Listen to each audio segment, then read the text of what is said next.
এখানে নেই সারি সারি কাঠের বুকশেলফের সেই পরিচিত দৃশ্য, বরং চোখে পড়বে পাহাড়ের মতো ঢেউ খেলানো টেরাস, গাছের পাতার মতো বিশাল ছাদ, আর এমন এক খোলা জায়গা যেখানে দাঁড়ালে মনে হবে আপনি কোনো ভবনের ভেতরে নন, বরং প্রকৃতির মাঝে দাঁড়িয়ে আছেন।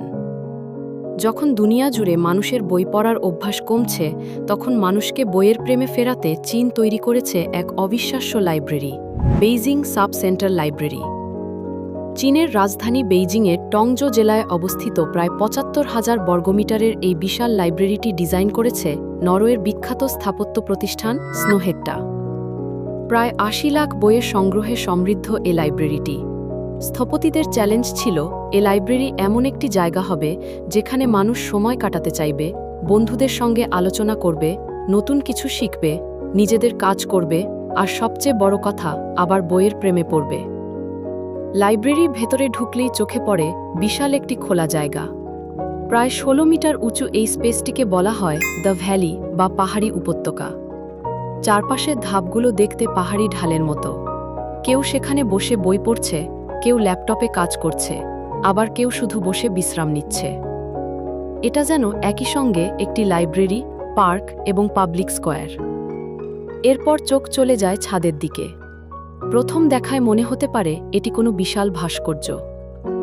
আসলে ছাদের নকশা করা হয়েছে গিঙ্কো গাছের পাতার অনুপ্রেরণায়। ছোট ছোট অসংখ্য স্কাইলাইট দিয়ে দিনের আলো পুরো ভবনে ছড়িয়ে পড়ে, তাই কৃত্রিম আলো ছাড়াই দিব্যি থাকা যায়। লাইব্রেরির নিচে তৈরি করা হয়েছে বিশাল স্বয়ংক্রিয় বই সংরক্ষণ ও সরবরাহ ব্যবস্থা। সহজ ভাষায় এটি একটি রোবোটিক বইয়ের গুদাম।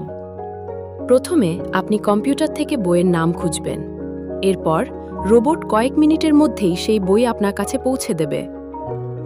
এখানে আছে শিশুদের জন্য আলাদা লাইব্রেরি, আছে প্রদর্শনী গ্যালারি, অডিটোরিয়াম, লেকচার স্পেস, প্রাচীন বই সংরক্ষণের গবেষণাগার ও ডিজিটাল রিডিং জোন। এমনকি কমিউনিটি ইভেন্টের জন্য আলাদা জায়গা রাখা হয়েছে।